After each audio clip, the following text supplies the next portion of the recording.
Gli arrivi di profughi sono continui, anche nelle prossime settimane sono previsti nella Marca nuovi migranti. La prefettura di Treviso, intanto, oggi ha aderito ad un programma innovativo per l'inserimento di 5 profughi nel progetto Urban Innovation Bootcamp dell'Università Ca' Foscari, che nel campus di Treviso svilupperà progetti imprenditoriali. Si tratta del primo laboratorio a livello regionale che unisce prefettura e università. La partnership con Ca' Foscari punta proprio a questo, generare opportunità per i nostri ragazzi, immaginare di costruire percorsi professionali che possano essere dedicati alla gestione dell'accoglienza nei prossimi anni.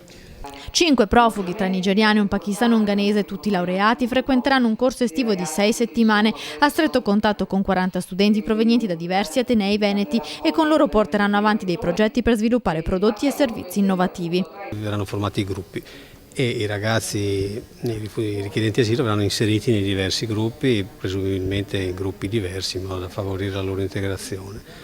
Da lì in poi il percorso prevede 6 settimane di lavoro in cui tutti i componenti di ciascun gruppo cooperano nella soluzione del problema identificato. Insieme a questo progetto presto verranno attivati, oltre ai 6 già esistenti, anche collaborazioni con enti pubblici per l'impiego socialmente utile dei migranti. Il prefetto inoltre ha fatto sapere che presto anche a Treviso verrà attivata la commissione che valuterà le richieste dei richiedenti asilo. E a breve avremo anche qui a Treviso l'istituzione di una sezione della commissione per l'esame delle richieste dello status di rifugiato. Contiamo su questa opportunità per poter accelerare i tempi di esame delle pratiche. Oggi, giornata mondiale del rifugiato, al prefetto sono stati consegnati dei lavori realizzati dai profughi attualmente ospitati all'ex caserma Serena.